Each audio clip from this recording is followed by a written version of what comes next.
dentro del contexto de análisis de los datos, ¿no? Entonces, son varias posibilidades que hay. Entonces, esto empieza desde lo más sencillo, que son técnicas cuando analizamos una sola variable por vez, hasta técnicas más complejas que ya van cuando ustedes relacionan dos o más variables, ¿no? Entonces, esta diapositiva nos menciona algunas de las principales ventajas que están relacionadas con ese contexto. Básicamente lo que dice es que las técnicas de exploración nos permiten encontrar relaciones importantes entre las variables y o atributos de una base de datos y pueden servir también para llegar a conclusiones sobre el diagnóstico de la información, ¿no? Sin más preámbulo, vamos a entrar a ver básicamente cuáles son estas herramientas, pero mientras vamos hacia esa parte de las herramientas, vamos a ver también un poco esta revisión, ¿correcto? Que es básicamente la que se relaciona con el hecho de poder ver básicamente la diferencia entre variables y atributos, ¿no? Entre variables y atributos tenemos básicamente la condición de entender que en la base de datos va a haber diferenciación entre lo que es el tipo de dato que estemos manejando en la base de datos, ¿no? O sea, todo lo que está en la base de datos, cada columna de la base de datos es una columna, ¿correcto? En ese sentido, aquí en el detalle de la primera ventaja, se habla de variables, pero también se menciona el concepto de atributo. Entonces, solamente para especificar esto y que quede claro, vamos a una siguiente diapositiva donde se nos va a presentar básicamente lo que es la clasificación de información que podemos manejar, ¿no? Entonces, en la siguiente diapositiva se presenta un poco el detalle de los tipos de datos o la clasificación de la información, ¿correcto? Entonces, los datos que podemos manejar en una base de datos se dividen o se clasifican en las siguientes categorías, ¿no? Lo más sencillo son los datos categóricos, ¿no? Son datos que son básicamente divididos por categorías que pueden ser nominales o ordinales. ¿A qué se refiere la data categórica? La data categórica se refiere básicamente a cuando la variable puede tener un valor numérico, ¿correcto? Pero el valor numérico está asociado a asociar una casuística, un caso o un tipo, ¿no? Por ejemplo, que yo tenga segmento al cual pertenece el cliente como una variable declarada dentro de la base de datos y tengo segmento 1, 2, 3, 4 y 5. Eso no es numérico, eso es categórico, porque el número está sirviendo solamente para identificar a una categoría, ¿correcto? Entonces, no es que necesariamente todo lo categórico tenga que ser textual, como cadena de texto carácter, sino que también lo categórico puede tener una codificación numérica. Esa es la primera categoría, ¿no? Ahora, hay dos subtipos dentro de lo categórico. Está lo categórico nominal o lo categórico ordinal. En ambos casos, la representación tiene una codificación numérica, pero la diferencia entre los dos casos está en el tema básicamente de lo que es que en el caso de las nominales, el número no tiene otra función más que la de clasificar a un tipo. Pero en el caso de las ordinales, el número, aparte de clasificar, guarda también una función relacionada con ordenar a los registros, ¿no? Por ejemplo, digamos que ustedes tienen otra variable dentro de la base de datos que, por ejemplo, tiene un dato... Disculpe, profesor Carvajal, le habla José Luis Morón. Profesor Carvajal, solamente para cumplir con la formalidad del video de las clases, ¿podría compartir por favor su video para que se visualice su rostro? Ahorita tengo problemas con mi cámara. En el break voy a tratar de resolverlo y ya lo hago, ¿ok? De acuerdo, profesor. Listo, gracias. Entonces, les decía básicamente de que en este contexto de un ejemplo que podría darles para distinguir el tema de los ordinales, la idea sería de que en el caso de los ordinales, el número refiere también un tema de criterio de importancia con respecto a la criticidad, ¿no? Entonces, aquí el tema es, por ejemplo, imagínense que ustedes tienen una base de datos de pacientes de una clínica, por ejemplo, por citar un ejemplo cualquiera, y de repente tienen la categorización del paciente que cuando una vez que llega a la clínica en el área de emergencias pasa por el área de triaje y se le asigna una valoración de criticidad, ¿no? Digamos que las criticidades van de 1 a 5. Entonces, ahí la criticidad también tiene un espíritu de codificar cierta variable de información, pero el valor numérico de la criticidad hace referencia también a un tema de un estado donde el valor de 1, de 2, de 3, de 4, de 5 revela un ordenamiento entre los casos. Ese es un caso ordinal, ¿no? tanto lo ordinal como lo nominal es categórico, pero lo ordinal aporta un poco más de información porque el criterio de orden relevante del valor numérico me permite ordenar a los registros por algún tipo de concepto importante de orden para la descripción de la variable en la base de datos. El resto de datos numéricos, que no son básicamente de codificación categórica, se entienden puramente como valores numéricos, ¿no? En este caso, los valores numéricos pueden ser discretos si no tienen una parte decimal o continuos si es que tienen una parte decimal. Son los dos únicos casos que hay, ¿no? Simplemente la diferencia entre los dos estará en el contenido de una parte decimal o no, donde los discretos por lo general hacen referencia a variables comúnmente utilizadas como por ejemplo la edad, ¿no? Que es un ejemplo de una variable numérica discreta.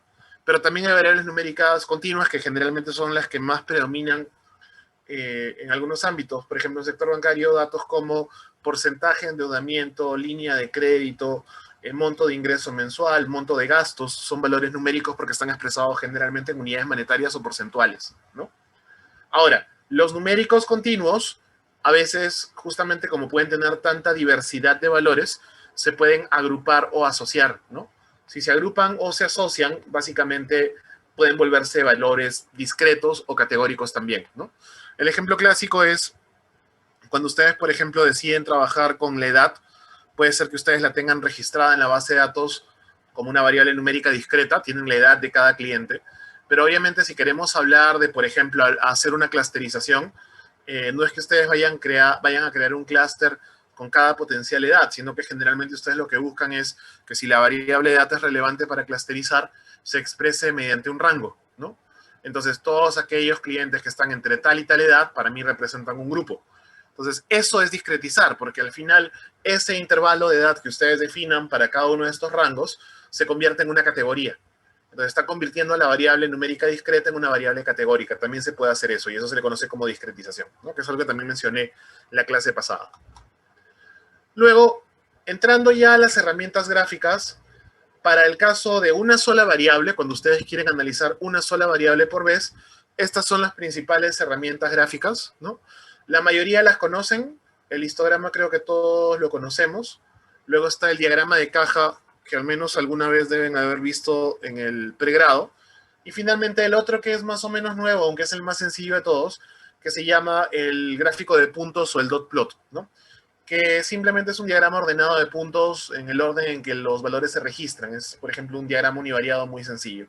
Vamos a ir viendo cada uno de ellos brevemente, solamente para retomar la idea del concepto que ya tienen previamente. En el histograma, en verdad, no hay mucho que decir. El histograma es un gráfico de barras, ¿correcto? Donde generalmente la altura de la barra representa un conteo de frecuencia. O sea, el eje Y es un eje de frecuencia. Y donde el eje X generalmente se maneja por intervalos, ¿no? Lo más común es que tengan ustedes valores comprendidos entre cada intervalo que provienen de una categorización de una variable original que normalmente es numérica, ¿no? El intervalo no se utiliza para variables categóricas, sino que se utiliza para variables numéricas. Sean estas continuas, que es lo más común, o discretas también, ¿no? Eso no quiere decir que no se pueda hacer un conteo de casos para una variable categórica, solamente que a eso no se le llama histograma. Generalmente eso tiene un nombre distinto que sería básicamente lo que se conoce como un gráfico base de Pareto, ¿no? Donde la variable de entrada es categórica, pero cuando la variable de entrada es numérica es un histograma, ¿no? El propósito del histograma es el de poder conocer el comportamiento de la información, ¿no? A partir del diagrama de barras, ver un poco y entender un poco de cuál es la distribución que los datos tienen, ¿correcto?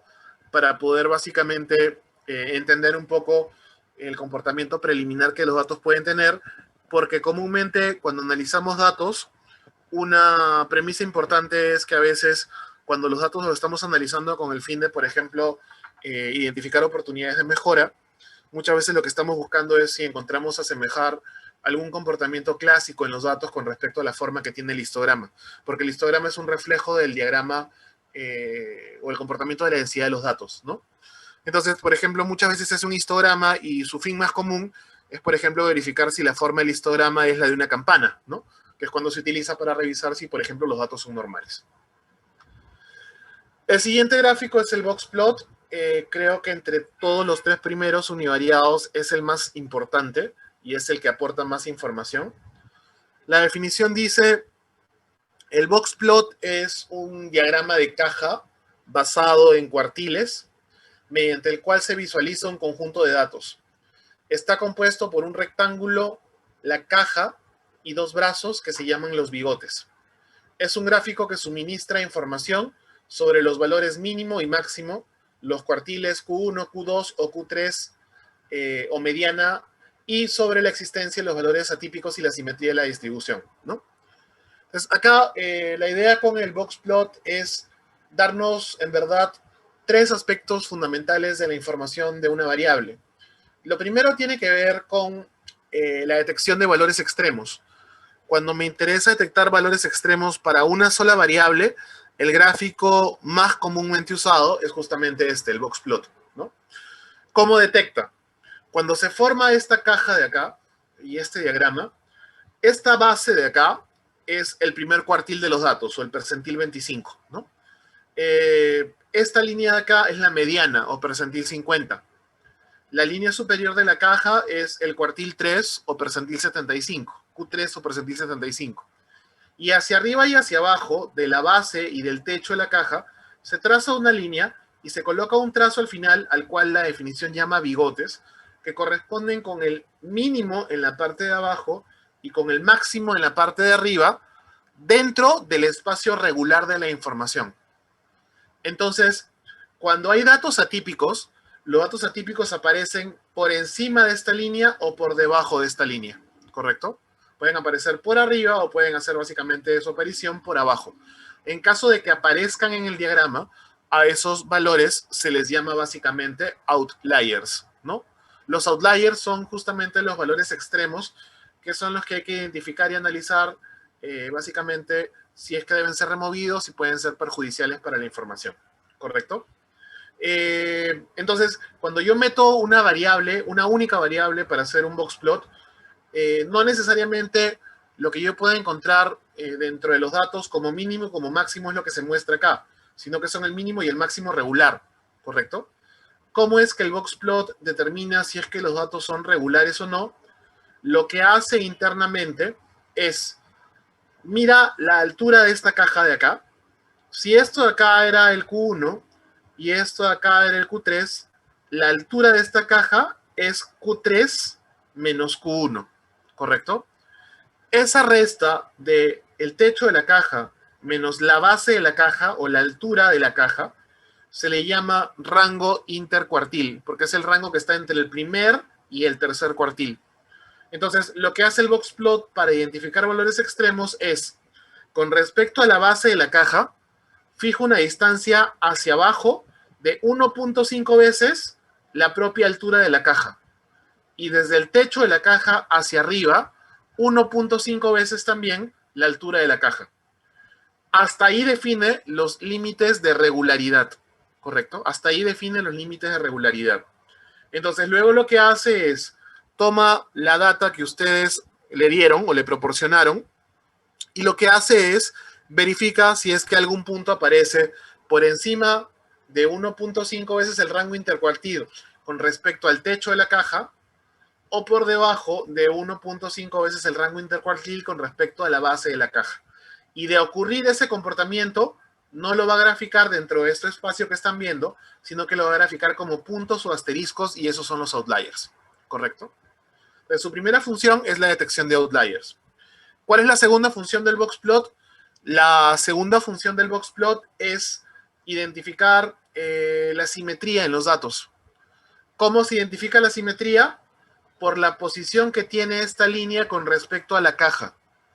Si la línea está más o menos al centro de la caja, se dice que los datos son simétricos. Eso quiere decir que los datos son básicamente comparables con una distribución normal o una distribución de campana, ¿correcto? Sin embargo, si la línea aparece más hacia arriba o más hacia abajo, en ese caso ya estamos hablando de distribuciones que son básicamente asimétricas, ¿no? Son distribuciones, en ese caso, asimétricas, ¿no? ¿Cuál es la última función? La última función básicamente de el gráfico es cuando ustedes lo utilizan para poder comparar, ¿correcto?, un box plot versus otro en términos de lo que es la altura de la caja. La altura de la caja en el box plot también se puede entender básicamente como un indicador de lo que es básicamente la dispersión en el proceso, ¿correcto? Como rango intercuartil, el rango es una medida de dispersión, así que la altura de la caja es un criterio para ver si es que existe mucha dispersión o no existe mucha dispersión de acuerdo al diagrama. Y sobre todo se utiliza para comparar diferentes diagramas entre sí, para ver si una variable con respecto a otra exhibe mayor o menor nivel de dispersión. Son sus tres principales funciones en ese estricto orden. Primero, en primer lugar, detección de outliers. En segundo lugar, simetría.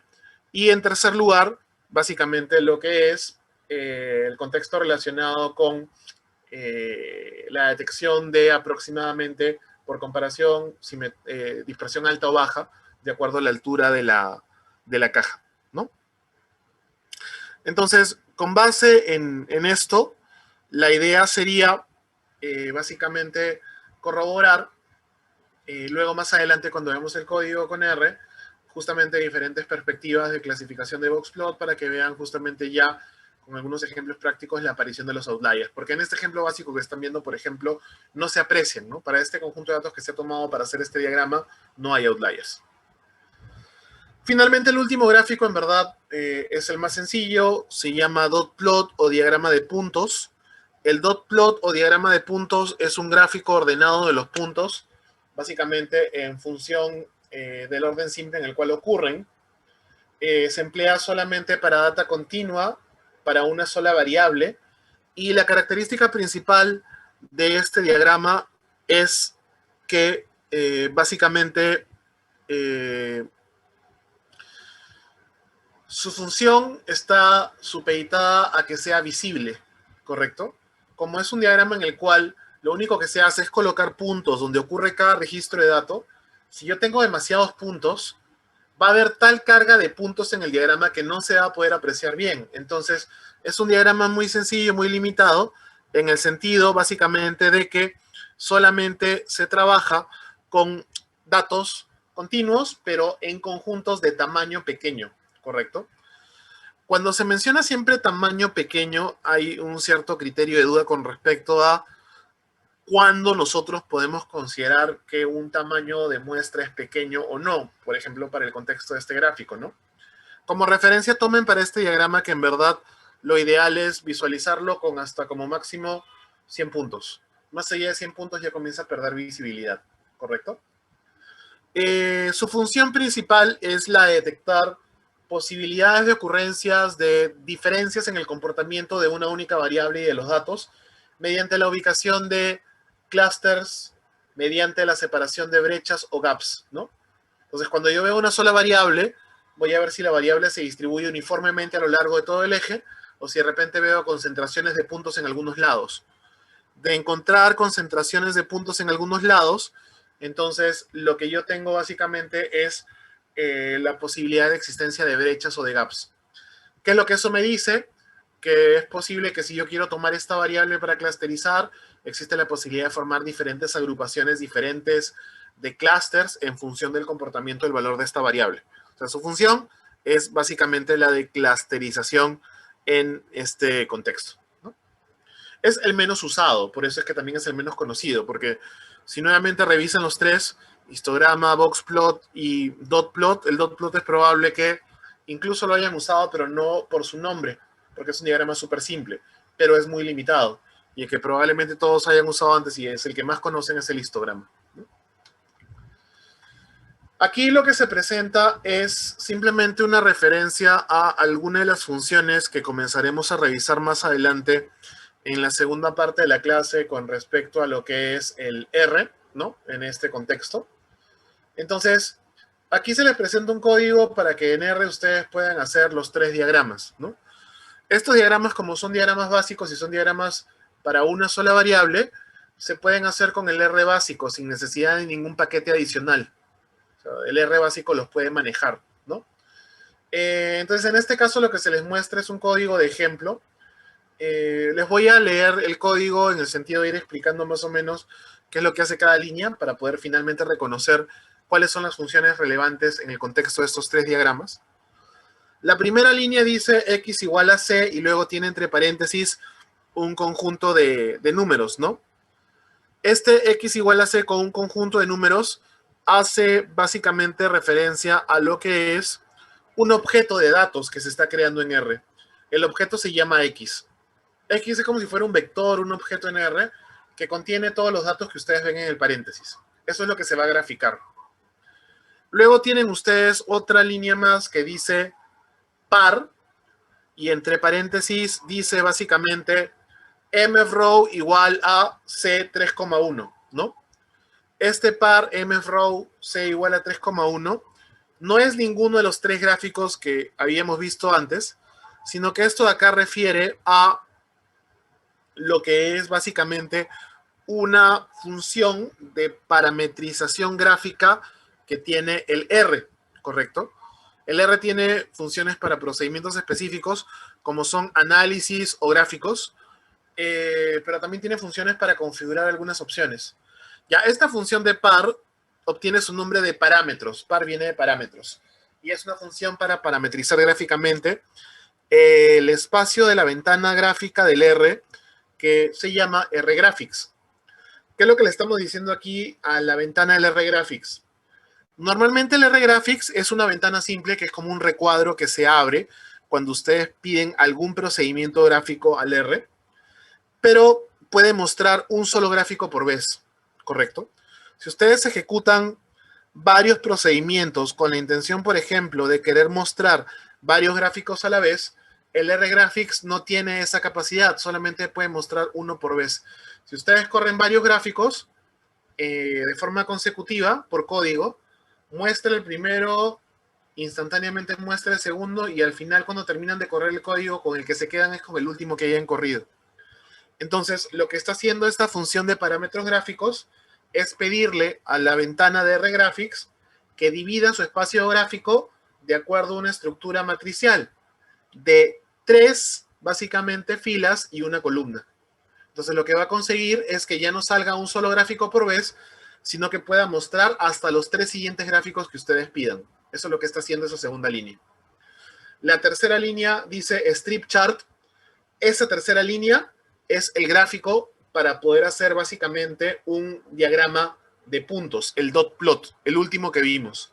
Strip chart es el comando para poder hacer básicamente un dot plot, para eso sirve, ¿correcto? Luego, hist es el comando para hacer un histograma. Justamente viene de la abreviatura del nombre, ¿no? De la abreviatura de histograma se obtiene hist. Y finalmente el último, en verdad ni explicarlo porque tiene el mismo nombre del diagrama, ¿no? El último comando que dice boxplot sirve para hacer un boxplot, ¿no? No hay más detalle ahí. En todos los casos van a ver ustedes que lo que se está graficando es el objeto X, ¿no? Melissa, ¿te escucho? Sí, profesor, buenas noches. ¿Me podría repetir, por favor, qué significaba el strip chart? El strip chart es el comando para poder hacer el dot plot. Ok, gracias. Ok, ya. Entonces, esto lo veremos más adelante cuando veamos ya la parte de R, ¿no? Ahora que hemos visto los gráficos de una sola variable, vamos a pasar a ver los gráficos de dos variables, ¿bien? En los gráficos de dos variables, acá lo que se trata de mostrar es un espacio bidimensional. La herramienta por excelencia para el espacio bidimensional es el diagrama de dispersión, ¿no? Que también es un gráfico que ustedes conocen bastante bien, ¿no? Ya lo han ustedes visto antes varias veces en pregrado también, ¿no? Un diagrama de dispersión es como lo muestra el ejemplo de la derecha. Es un diagrama en el cual se relaciona una variable con otra variable, ¿no? Y dice, un diagrama de dispersión es un tipo de diagrama matemático que utiliza las coordenadas cartesianas para mostrar los valores de dos variables para un conjunto de datos. Los datos se muestran como un conjunto de puntos, cada uno con el valor de una variable que determina la posición en el eje horizontal y el valor de la otra variable determinado por la posición en el eje vertical. Un diagrama de dispersión se llama también gráfico de dispersión. Algunos lo llaman gráfico de puntos. En verdad es un diagrama bivariado, ¿no? El diagrama es solamente primer eje, segundo eje y los puntos. El ejemplo que tienen ustedes al costado, además del diagrama, está incluyendo básicamente una línea, que creo que la pueden ver ahí, ¿no? Que es una línea punteada de color celeste, ¿no? Esa recta o esa línea punteada de color celeste, podrían confundirla quizás con algo que ustedes se han visto antes también nuevamente en pregrado, que es la línea de aproximación de comportamiento lineal de los puntos dentro del diagrama de dispersión, ¿no? Que vendría a ser la ecuación de la recta de regresión lineal, si fuera una regresión lineal simple. Pero si son observadores notarán que en verdad no es una sola línea en el sentido de mantener una pendiente uniforme, sino que en verdad la línea como que tiene un cambio de pendiente en cierto punto, ¿no? Lo pueden ver más o menos por esta zona, ¿no? Entonces, lo que se ha agregado a este ejemplo en verdad no es una línea de una regresión lineal simple, sino que lo que tienen ustedes ahí es una línea de aproximación dependiente por zonas del diagrama de dispersión, ¿no? Si yo observara el comportamiento de estos puntos en el diagrama de dispersión, ¿para qué sirve? Sirve para determinar si un conjunto de variables guardan una relación o no entre ellas, ¿no? Su función es simplemente esa, identificar si están relacionadas dos variables, y la relación obviamente será por la forma que tenga la línea de aproximación. En este caso yo veo que hay como que dos zonas de concentración de puntos en este diagrama, ¿no? Que tienen una concentración hacia los lados y menor cantidad de puntos hacia el centro. Igual yo diría que tienen una relación lineal, porque si tuviera que trazar una línea que más o menos siga el comportamiento de todos los puntos, sería una línea con pendiente positiva. Sin embargo, lo que se observa acá es que en verdad en esta zona y en esta zona hay una tasa de incremento distinta de la segunda variable con respecto a la primera, y es por eso que al agregar esta línea de aproximación, que es el spline, se observa básicamente que la pendiente de la línea cambia entre zona y zona, y no es la misma, ¿no? Esto permite identificar las posibilidades de y ver si es que es posible aquí manejar no solamente un modelo lineal, sino que ver también si es posible identificar la posibilidad de encontrar comportamientos diferentes a lo largo de este par de variables que impliquen dos tipos de relaciones en diferente magnitud, lo cual usualmente se utiliza para ver posibilidades de clusterización en la forma conjunta de utilizar estas dos variables para formar clústeres tomando estas variables como input, ¿no? Entonces el diagrama de dispersión de forma simple para un modelo predictivo serviría para ver potencialidad de relación lineal directa, pero en el espacio de buscar oportunidades de clusterización, un diagrama como este, agregando el spline, en caso que yo detecte cambios de pendiente, me serviría para identificar la potencialidad de estas dos variables en el contexto de poder construir un modelo de clusterización donde estas dos variables sean variables de entrada, ¿no? Entonces se puede utilizar tanto en un modelo predictivo como también en un modelo de clusterización. El diagrama de dispersión en R en verdad es súper sencillo. Solamente utiliza una línea de código. La línea de código que utilizan ustedes para diagramar, justamente valga la redundancia, el diagrama de dispersión se llama plot, ¿correcto? Plot es el comando para hacer la diagramación básicamente de un eje bidimensional, siempre y cuando, acá hay un tema condicional, es siempre y cuando ustedes cumplan con que lo que estén graficando dentro de plots tenga dos posibles formatos. Posibilidad número uno, lo que están viendo en el código. Si ustedes se percatan, antes de la línea del plot en el código, hay una línea que dice data y entre paréntesis dice car, ¿no?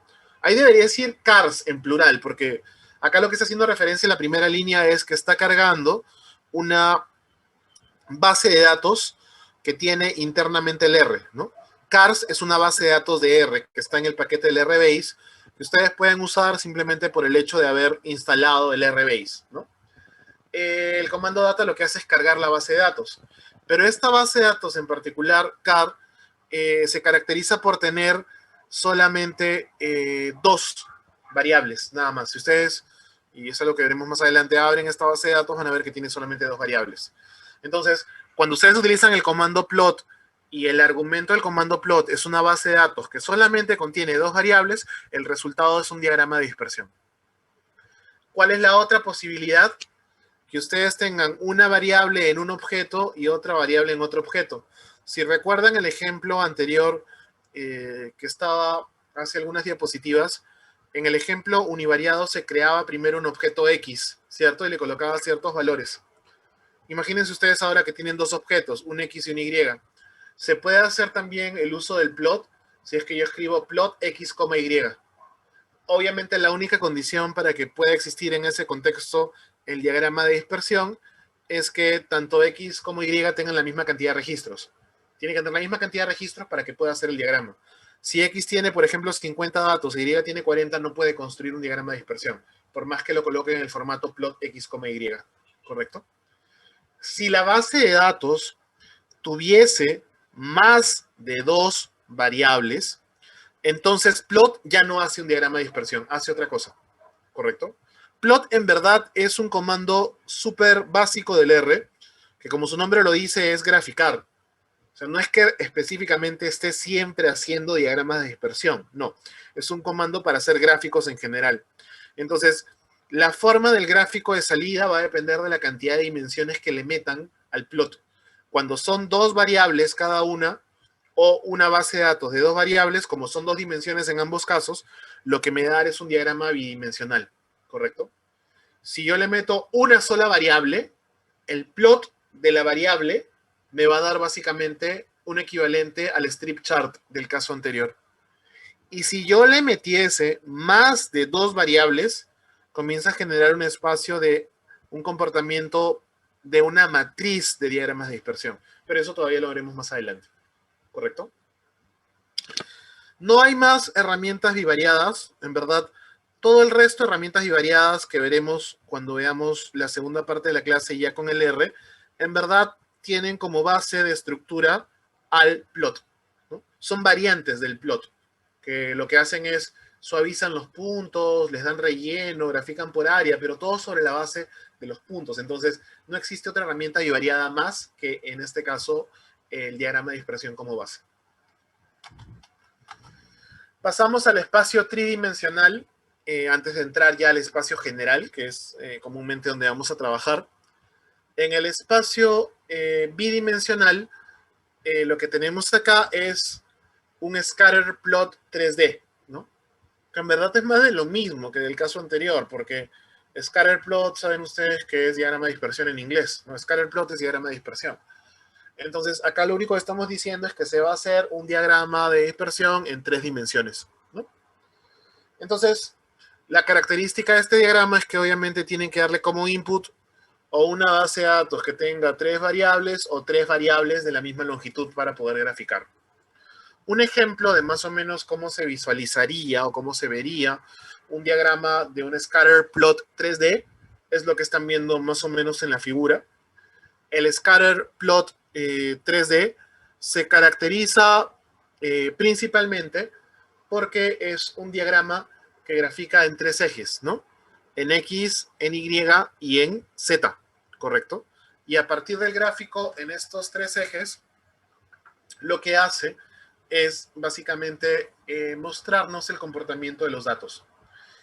Hay algunos paquetes de R que pueden hacer variantes de este diagrama. No hay un único paquete que lo hace, hay varios, ¿correcto? Y hay algunos paquetes que son más elaborados y otros que son más sencillos en la formulación de este diagrama.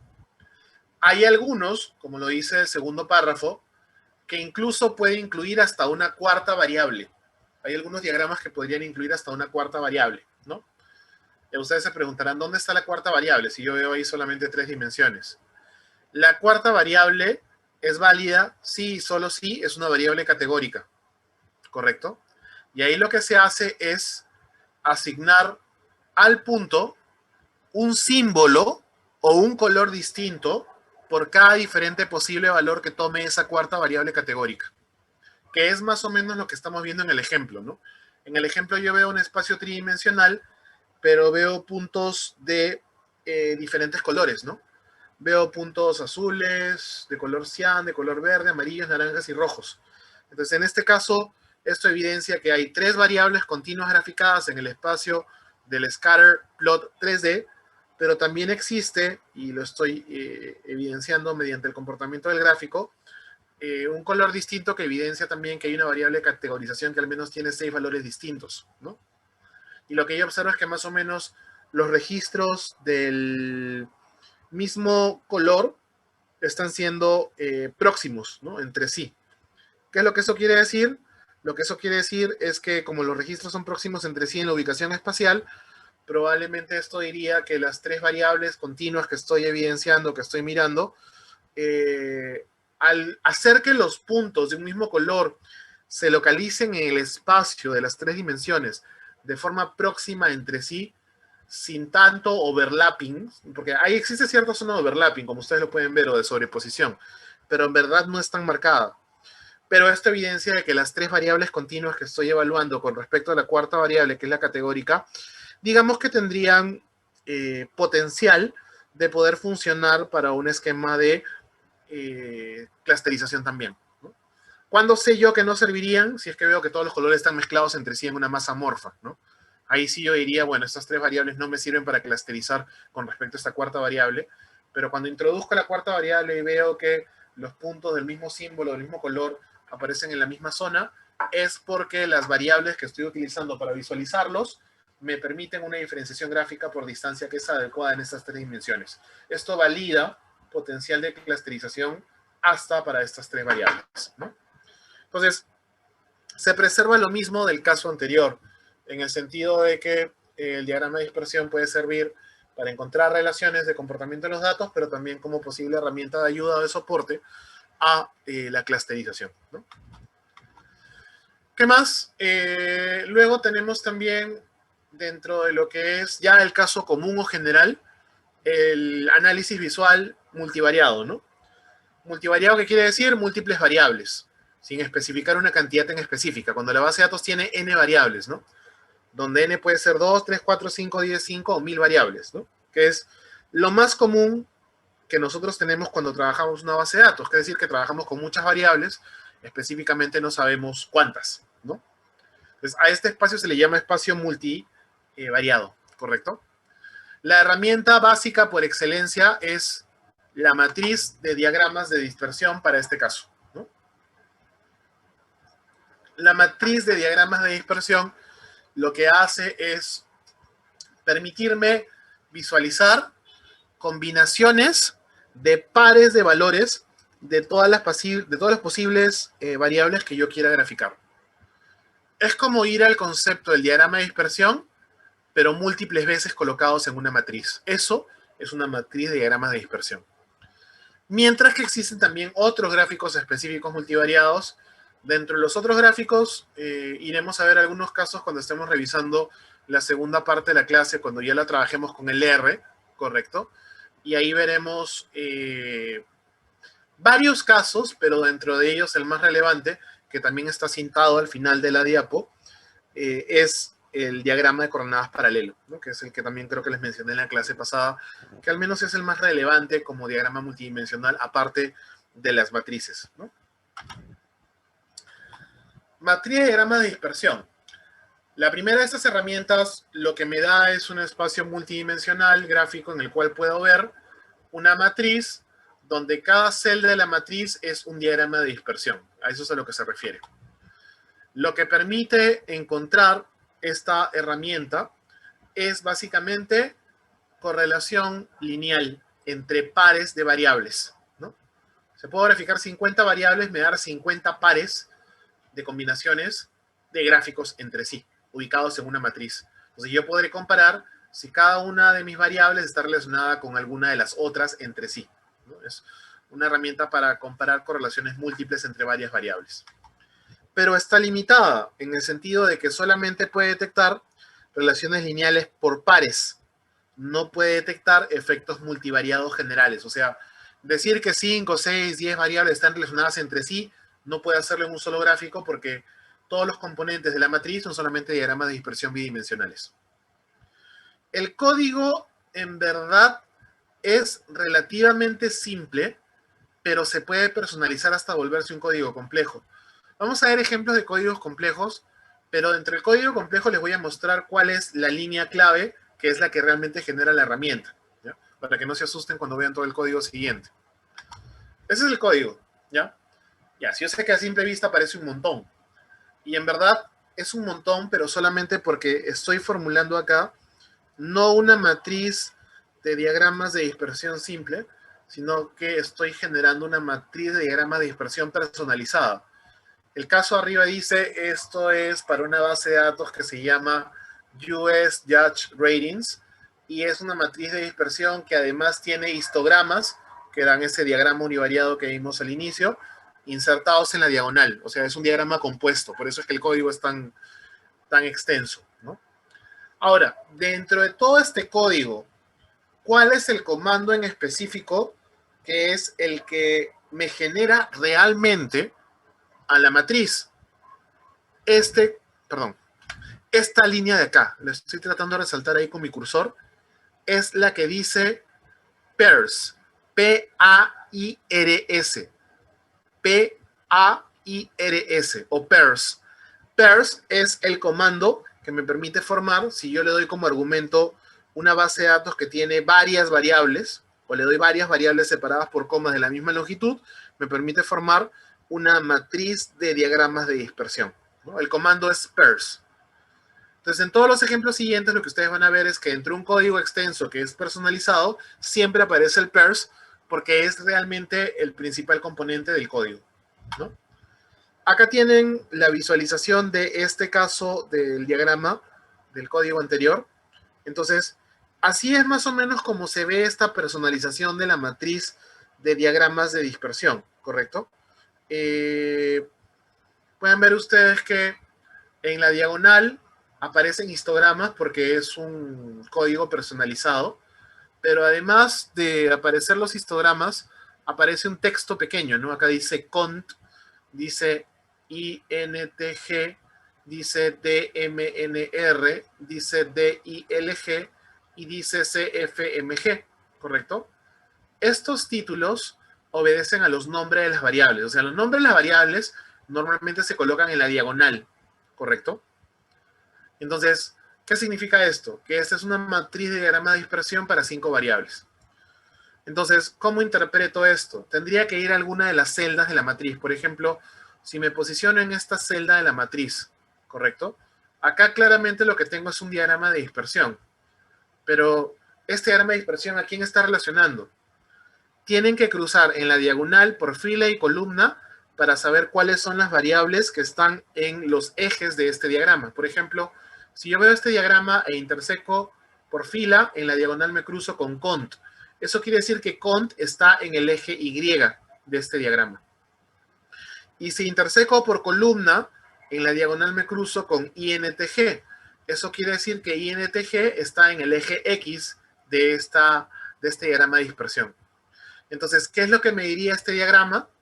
A partir de la posición de los puntos, yo puedo ver si cont está relacionado o no con INTG.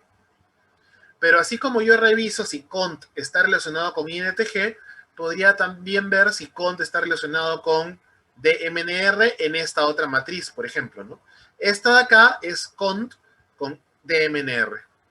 Y esta de la esquina de acá será cont con CFMG. Entonces, cualquier matriz que yo vea me lleva una combinación de variables. A eso se refería a que solamente puede revisar efectos lineales entre pares, porque cada uno de los elementos que analizan solamente es un diagrama de dispersión. Lógicamente, si ustedes comparan, por ejemplo, este diagrama y este diagrama de acá, notarán que la intersección en fila y en columna es la misma, solamente que la posición cambia, ¿no? ¿A qué me refiero? Para este diagrama, cont está en el eje Y. Para este de abajo, cont está en el eje X. Para este diagrama, INTG está en el eje X. Para este diagrama, INTG está en el eje Y. Entonces, lo que sí ocurre en esta matriz es que es redundante analizar ambos lados de la diagonal. Se analiza para un solo lado porque la información que aparece al otro lado de la diagonal es solamente los mismos diagramas de dispersión, pero invirtiendo los ejes. Así que lo que ustedes concluyen acá, también lo pueden concluir acá, ¿no? Es información, digamos que redundante, si ustedes analizan ambos lados de la diagonal. Como conclusiones prácticas, ¿qué podríamos sacar de esta diapositiva, de este ejemplo?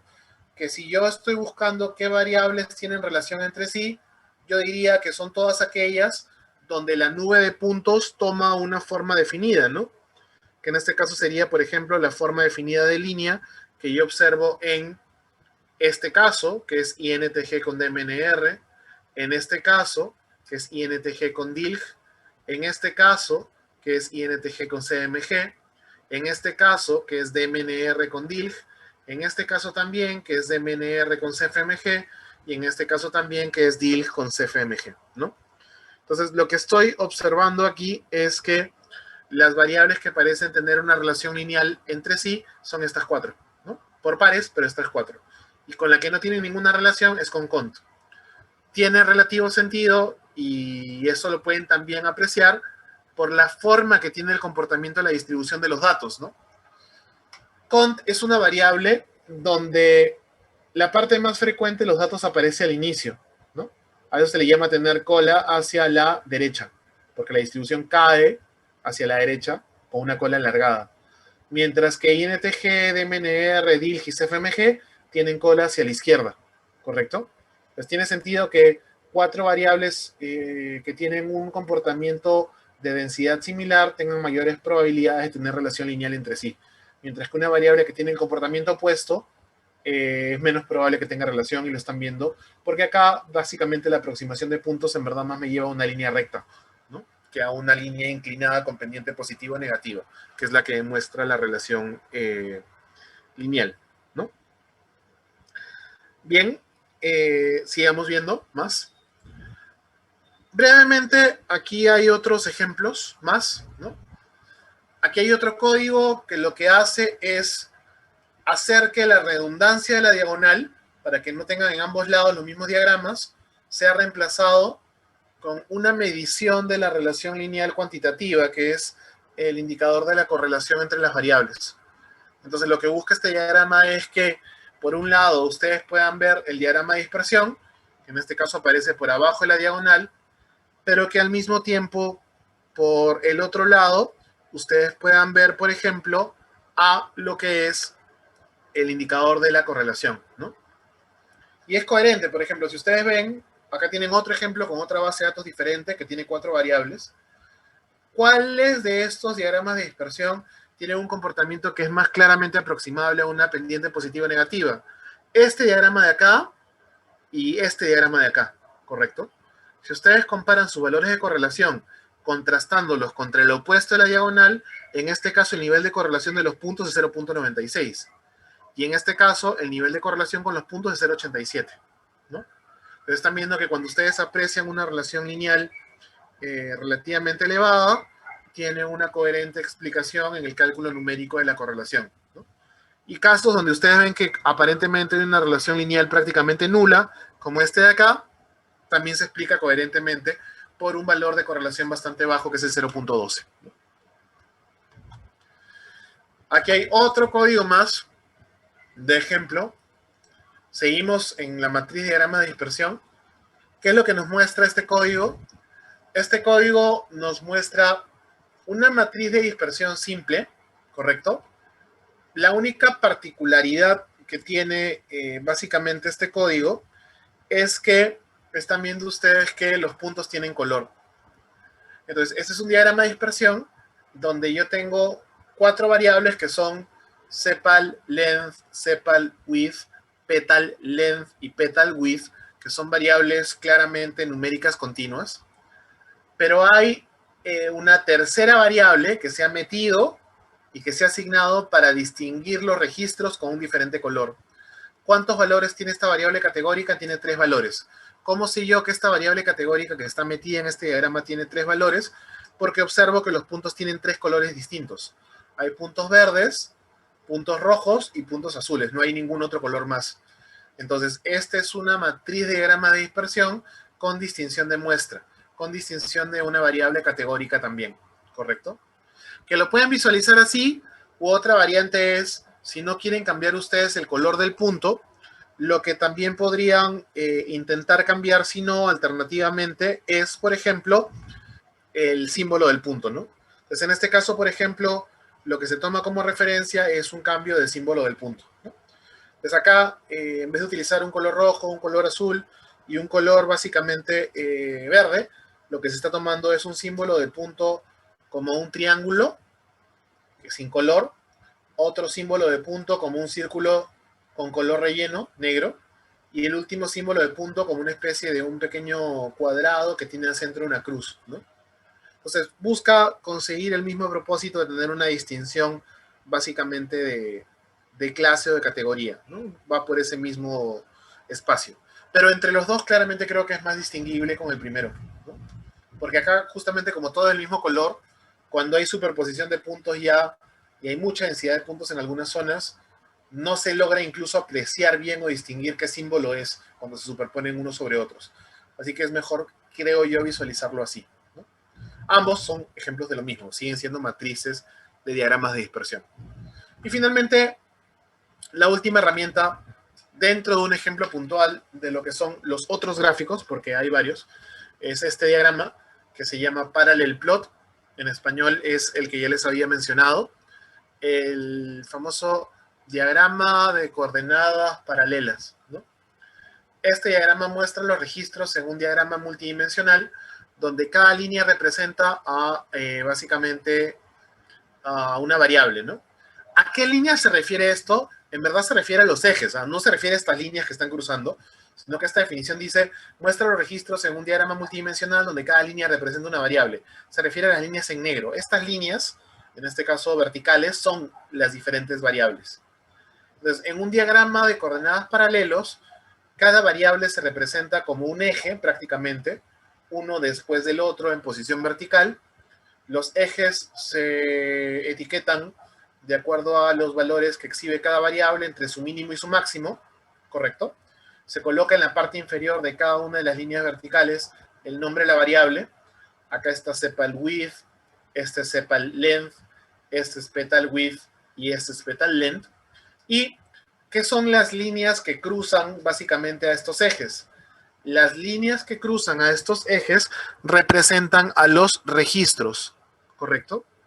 O sea, todos los registros de esta base de datos, cada registro tiene obviamente un valor en cada uno de los 4 variables. Entonces, si yo a cada registro le coloco su valor en cada variable, voy a tener 1, 2, 3 y 4 puntos, que si los uno con una línea, me dan cada una de las líneas que ustedes están viendo que atraviesan, ¿correcto? Entonces, es un diagrama capaz de resumir en un espacio que sigue siendo multidimensional, pero es visible en 2 dimensiones, ¿correcto? A todos los registros de una base de datos. Tiene una función de resumen. Además, incluso la línea podría tener una variable adicional si fuera categórica, como lo están viendo acá, ¿no?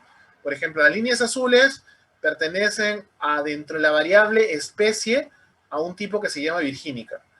Las líneas verdes que cruzan corresponden dentro de la variable especie a una especie que se llama versicolor. Y las líneas que cruzan de color rojo corresponden a otra especie que se llama básicamente setosa, ¿no? Entonces, acá la variable categórica ha distinguido su valor del tramo de la línea con un color distinto, ¿no? Este es otro ejemplo de un diagrama más que se puede formar cuando tienen ustedes múltiples dimensiones. ¿Para qué sirve este diagrama? Este diagrama sirve para resumir toda la información de una base de datos y además sirve para evaluar potencialidades de clusterización o de relacionamiento entre variables, ¿correcto? Por ejemplo, digamos que ustedes tienen el contexto de esta base de datos. Para eso hay que, en verdad, conocer la base de datos para entender qué es lo que queremos conseguir, ¿no?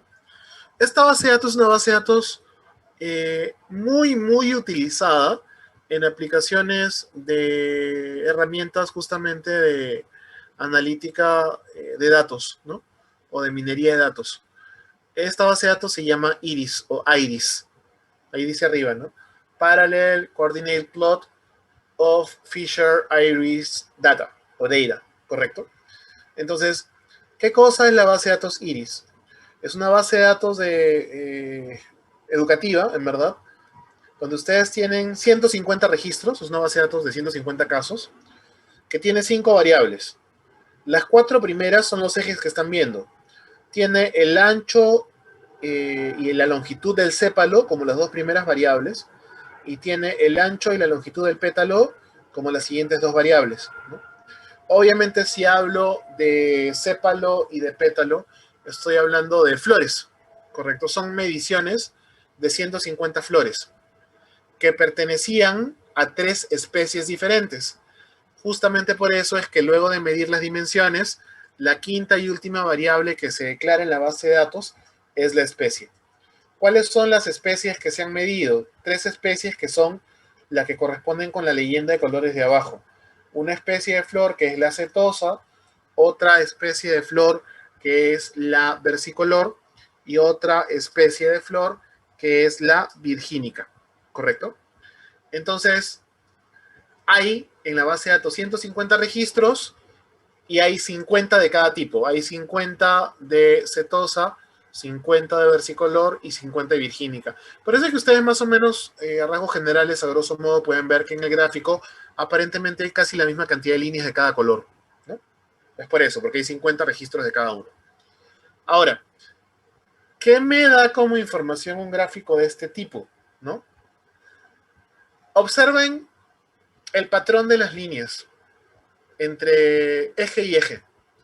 Vean cómo difiere, cómo se mueve la línea. Entonces, hay dos cosas que tenemos que analizar en un diagrama de este tipo. Lo primero que tenemos que analizar es la forma que sigue el paso de las líneas que cruzan entre eje y eje. Sobre todo, tratando de asociarlo, tratando de asociarlo a un color distinto, ¿no? O sea, si es que las líneas rojas describen una única forma, si es que las líneas azules describen una única forma, y si es que las líneas verdes describen una única forma. Eso es lo primero que tienen que ver. La forma del paso entre ejes de las líneas de un mismo color. Primer tema a analizar. Segundo tema a analizar, que en verdad está relacionado con lo anterior, ya no es tan independiente. La dispersión de las líneas de un mismo color en cada uno de los ejes. Por ejemplo, en las líneas rojas, ¿qué dispersión tienen los puntos de partida de cada línea en el primer eje? ¿Qué dispersión tienen cuando tocan el segundo, cuando tocan el tercero y cuando tocan el cuarto? ¿Correcto? Ya. Habiendo analizado esas dos cosas, la forma, el patrón de la línea de un mismo color y la dispersión que tiene cada patrón cuando lo analizan con respecto a cada eje, lo que ustedes deberían concluir analizando un gráfico como este es, si lo ven como potencial de clusterización, ¿qué es lo que buscaría, por ejemplo, un modelo de clusterización en esta base de datos, que es la base de datos IRIS? Lo que buscaría es ver si a partir de, por ejemplo, las 4 mediciones que he tomado, de longitud y de ancho, de sépalo y de pétalo, puedo clasificar correctamente o no a los registros. Ver si los puedo clasificar o no correctamente en la especie. ¿Cómo sé yo si estas 4 variables me sirven para clasificar bien en la especie? Me sirven para clasificar bien en la especie si es que hay un patrón definido idéntico para el paso entre líneas para todos los registros. ¿Correcto? Que al menos se bosqueje un patrón marcado. ¿Correcto? Entonces, si ustedes analizan las líneas azules, luego las comparan con las líneas verdes y al final las contrastan también con las líneas de color rojo y tuvieran que analizar entre ellas cuál parece ser el grupo que tiene una forma más definida, creo que todos coincidiríamos que es el grupo de color rojo. ¿Correcto? ¿Por qué? Porque el grupo rojo tiene más o menos esta tendencia de forma, ¿no? De este intervalo de valores se reduce a este intervalo de valores. Luego se reduce y se estrecha bastante más, y luego casi todas las líneas van hacia este punto, pero siguiendo este patrón decreciente. ¿Bien? Si ustedes analizan las verdes primero que no se notan tan bien porque tienen encima todas las azules prácticamente, ¿no? Y entonces hay líneas verdes que crecen, hay otras líneas que hacen esto, que suben y que luego bajan, hay otras líneas verdes que suben, bajan y vuelven a subir. Entonces no hay un patrón tan homogéneamente claro como lo hay en el contexto de las rojas. Y si vamos a las azules, ocurre lo mismo, ¿no? Hay patrones distintos en las líneas azules. Por esa razón es que yo diría que si tengo que hacer un modelo de segmentación con base en estas 4 variables para tratar de clasificar en estas 3 especies, probablemente haría un buen trabajo con esta especie, que es setosa, pero no podría hacer un buen trabajo ni con versicolor, ni tampoco con virgínica, por esa razón, ¿correcto? Ahora, puedo analizar algo más. Si ustedes tuvieran que elegir entre estas 4 variables, ¿qué variables creen ustedes que permiten clasificar bien a los registros de flores por su especie? ¿Cuál sería su respuesta? ¿No? O sea, si yo tuviera que responder de las 4 variables, sepal width, sepal length, petal width y petal length, ¿cuáles son las variables que me permiten clasificar bien a los registros de acuerdo a su especie? Esto ocurre en las variables que no tienen un overlapping de los colores. Acá están sobrepuestas las azules con las rojas y con las verdes.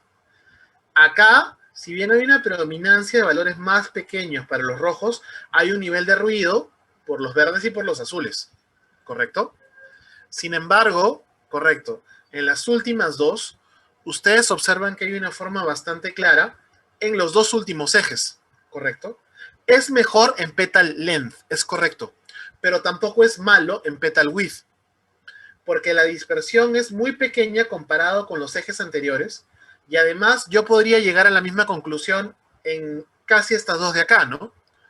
Los valores más altos de longitud y de ancho de pétalo corresponden con virgínica. Los valores medios de ancho y de longitud de pétalo coinciden mayoritariamente con versicolor. Y los valores más pequeñitos, tanto de ancho de pétalo como de longitud de pétalo, corresponden a setosa, ¿no? Entonces, estas dos variables son buenas para segmentar a estas 3 especies. Estas 2 variables no son buenas, ¿correcto? Entonces, este diagrama también puede darme la información para evaluar qué tanto puede contribuir una variable si es que yo la quisiera evaluar para meterla dentro de un modelo de clusterización. O sea, si yo quiero clusterizar con respecto a estas 4 variables, este diagrama me diría, no tomes a sepal width, no tomes a sepal length, toma solamente las 2 últimas. Y nuevamente, entre las 2, un poco mejor es petal length, pero podríamos tomar las 2, ¿correcto? Pues es un diagrama que tiene aplicaciones relacionadas sobre todo con el contexto del análisis de clusterización, en el sentido de identificar los clústeres, la pureza del clúster y también el tema básicamente de las variables que podrían aportar a un modelo de clusterización, ¿no? Eso es lo que hace un diagrama básicamente de este tipo. ¿Bien? Entonces, eso es todo con respecto a algunos ejemplos. Hay otros gráficos más que vamos a ver, pero los revisaremos cuando veamos el documento básicamente de R que vamos a revisar, ¿correcto? Entonces, hasta ahí termina la parte teórica. Ahora vamos a... El break todavía lo hacemos a las 8:30. Vamos a avanzar algo del R, ¿correcto? Para avanzar una pequeña parte de R antes de comenzar ya con todos los gráficos, lo primero que necesito es básicamente que, número 1, vayamos a la página web que les enseñé la clase pasada, ¿correcto? Les voy a dejar ahorita igual el enlace para que puedan ir ustedes. Lo voy a pegar el enlace en el chat. Acá tenía los comentarios, ¿no? Ya. rdatamining.com, que es esta página de acá, ¿correcto? Y necesito que vayan a este enlace porque vamos a trabajar ya en la segunda parte de la sesión. Vamos a comenzar a avanzar un poquito de la segunda parte de la sesión y para eso necesitamos trabajar con el documento que les mencioné en la clase pasada, ¿no? Este documento que tiene el código que vamos a utilizar. Entonces, van a la parte que dice R and Data Mining Examples and Case Studies, ingresan el enlace. Como ya lo han revisado o se los mostré en la clase de lunes, ya incluso deberían tener el link marcado, ¿no? El enlace marcado. Es este de acá, el segundo bullet. Ingresan ahí y aquí pueden tener el documento en versión digital. O pueden descargarlo si quieren básicamente en PDF, como ustedes prefieran, ¿correcto? Si lo descargan, luego lo pueden abrir y lo pueden visualizar en ventana completa, ¿no? En el mismo navegador. Entonces, van a entrar a este documento ya sea en la ventana web o descargando el PDF y vamos a posicionarnos en la parte que vamos a revisar, ¿no? Para lo cual voy a ir al índice, ¿no? En el índice tienen ustedes una parte que, a ver, primero empieza con un capítulo introductorio, ¿no? Luego hay un capítulo número 2 que es interesante cuando ustedes quieren trabajar todo lo que es importación, exportación de datos desde o hacia el R. Y el capítulo 3 empieza con lo que es la exploración de datos, ¿bien? Esta exploración y visualización es tanto de información de estadística descriptiva como también de análisis gráfico. Nosotros vamos a centrarnos en este capítulo, pero obviamente vamos a ir sobre todo a la parte gráfica. Así que no vamos a ahorrar todo el capítulo, sino que vamos a ir viendo de parte a parte en algunos puntos de este capítulo. Pero indudablemente vamos a empezar en el 3.2, ¿bien? Si ustedes colocan el cursor sobre 3.2 y le dan clic, los debe llevar a la página número 25, ¿correcto? En correlativo de orden total. No en la numeración de la página, sino que en el correlativo que les da aquí el PDF. Es la página 25 de 166 del PDF. En el correlativo numérico de la página impresa es la 15, ¿correcto? Entonces, aquí empieza un poco con lo que es herramientas para comenzar a visualizar datos, ¿no? Entonces, voy a centrarme sobre todo en la parte gráfica, pero de vez en cuando tomaré algunos comandos que también me dan información descriptiva textual, pero que me va a parecer importante que los deban conocer. Pero vamos a partir de esta sección del documento, ¿ya? Entonces, lo primero que necesito que tengan abierto es esto de acá para comenzar a trabajar en la segunda parte de la clase, ¿correcto? Y lo segundo, porque le dije que eran dos cosas, es, obviamente vamos a trabajar con el R, entonces necesito que abran el R. Si ya lo han instalado, que es la tarea que teníamos de la sesión pasada, pueden ir ustedes al botón de inicio de Windows, ¿correcto? Y en el botón de inicio de Windows pueden digitar la letra R, ¿correcto? Y automáticamente en la búsqueda de Windows van a encontrar que en la sección de programas debería salir como una opción R, ¿correcto? Ahora, deben salirle a veces incluso hasta dos versiones, ¿no? Una que dice R y luego dice I386. Y en otros casos también sale una que se llama R espacio X64 o 32, dependiendo de la versión que hayan instalado. Pueden trabajar con cualquiera de esas, ¿ya? Yo, por ejemplo, voy a trabajar con la 386, la I386.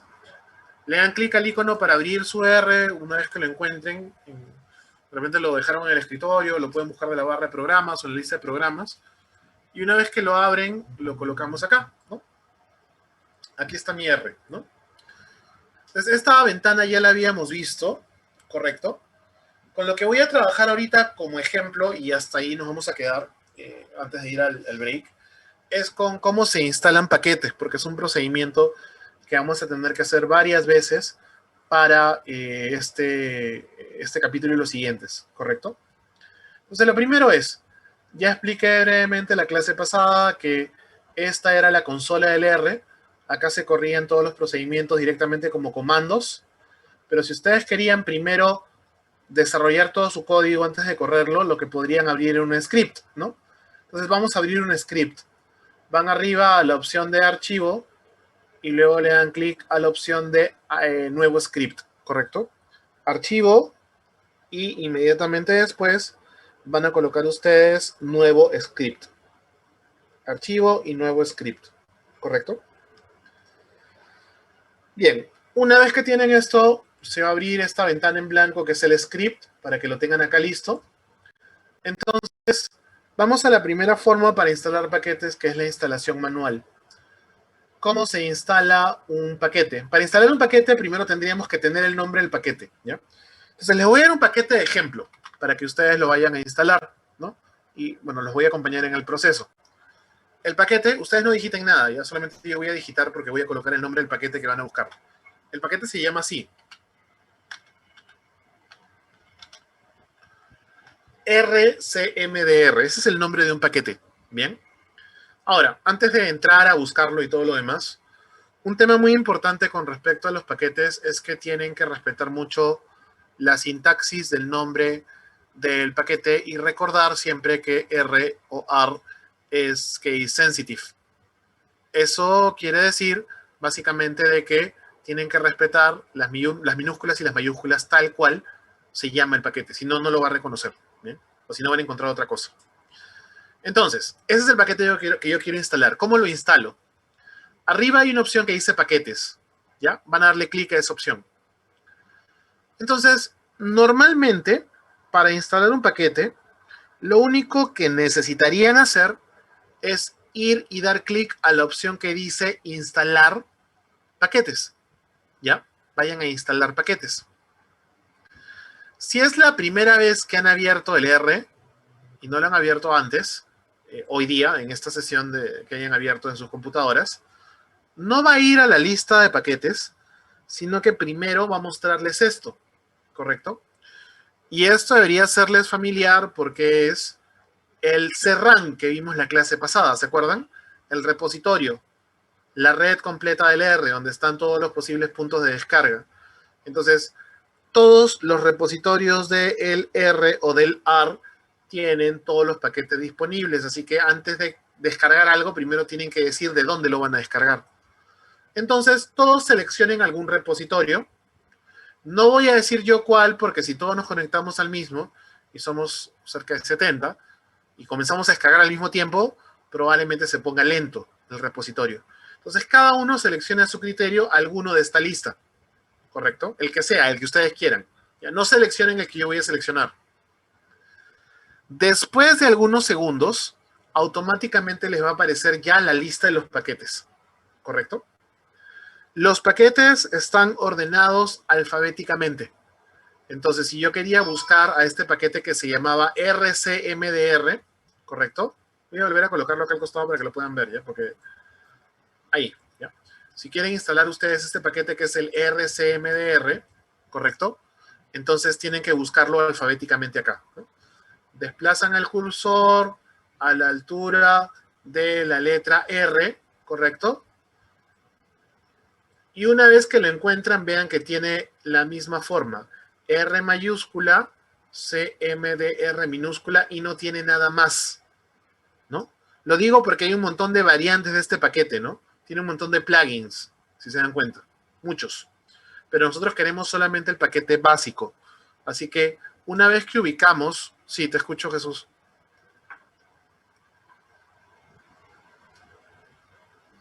Profesor, buenas noches. En mi caso, instalé un R de Estados Unidos, entiendo.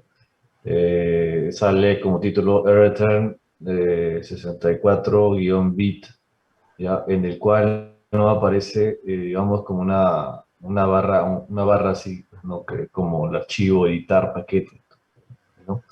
No sé qué puede haber ocurrido ahí, o de repente es la versión, no sabría decirle.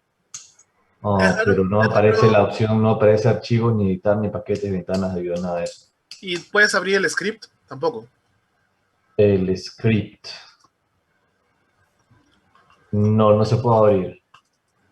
Como que, no sé, como que abre y se cierra inmediatamente. No, debe haber sido algún tipo de problema con el instalador, porque normalmente, al menos en todas las versiones que se instalan, si instalas la versión completa, por default deberías instalar las dos versiones, y si tuvieras problemas con el x64, el i386 debería funcionar normalmente, ¿no? Yo trabajo con el x64 antes, pero igual me muestra las opciones de arriba, entonces puede ser que sea algún error de instalación, te sugeriría volver a reinstalarlo en todo caso, porque no creo que sea otra razón, porque en verdad no es que sea distinto, es igual, ¿no? Deberías tener las mismas opciones arriba. Ya. Doctor, profesor, ¿y una consulta? ¿Alguna una versión de repente que usted sugiera, o un paquete, bueno, de esos que nos mostró la clase pasada? La versión que tiene Para que no ocurra este error más que nada, digamos. En verdad, eso es el instalador, ni siquiera hay paquetes todavía, solamente el instalador. El R siempre tiene la última versión disponible para descarga. Si ustedes ahorita han entrado a descargar el R, deben estar exactamente con la última versión de descarga por default, ¿no? Entonces, no se recomienda instalar otra versión diferente a menos que la versión actual del R tenga algún bajo, algún problema, pero si fuese así, todos tendrían el mismo problema, ¿no? Entonces, probablemente sea algo de, o la instalación que hiciste tú en particular, de repente, en algún momento no se completó del todo, o algo falló, que podría ser lo más probable, o ya en segundas instancias puede ser algún tipo de problema en particular con tu computadora para visualizar el R, ¿no? Entonces, en ese caso, quizás solamente en tu caso podrías tratar de buscar alguna versión anterior a ver si funciona, ¿no? Ya, profesor, gracias. Ok. Muchas gracias. Ya. Entonces, estaba otra vez en lo que era la lista de los paquetes para instalar, ¿no? Entonces, lo que les mencionaba era, una vez que lo ubican en la lista del paquete, lo único que tienen que hacer básicamente es, lo seleccionan y le dan OK, ¿no? Y eso se va a encargar automáticamente de, primero, de establecer básicamente una conexión con el repositorio, ¿no? Y una vez que consiga la conexión con el repositorio, lo que les va a salir es esto, ¿no? Una barra de descarga que va a aparecer con un progreso de color verde, donde les va a ir mostrando cómo es que el paquete va descargando, ¿no? Y cuando termine, lo que les va a salir acá en la consola es que el paquete descargado se encuentra en tal ubicación y que fue exitosamente desempacado y la suma de memoria ha sido comprobada, ¿no? Es un mensaje por default que permite indicarles a ustedes que ya terminó. Ahora, no se extrañen si es que en el caso de ustedes ven que no aparece una sola barra, sino que aparecen varias, una tras otra, tras otra, tras otra. Porque el R Commander en particular es un paquete que puede ser un poquito pesado, porque tiene muchas dependencias con otros paquetes. En mi caso no se ha demorado mucho porque es un paquete que yo ya tengo instalado en mi R. Entonces, esta instalación no es algo que ustedes van a tener que hacer cada vez que quieran usar el paquete. Solamente lo tienen que hacer, básicamente, cuando van a usar el paquete por primera vez o cuando el paquete, por alguna razón, se actualiza. Solamente en ese momento es necesario descargarlo, porque de lo contrario, el paquete ya se queda descargado y está en el mismo folder de instalación donde está el R, ¿correcto? Ese es el procedimiento para descargar. Y para terminar esta parte, si ustedes tienen un paquete ya descargado y lo quieren ejecutar, sí necesitan conocer un solo comando. Ese comando es este.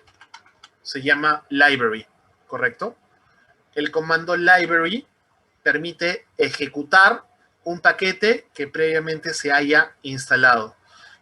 Se coloca paréntesis abierto y cerrado después de library y dentro de library se coloca el nombre del paquete, ¿correcto?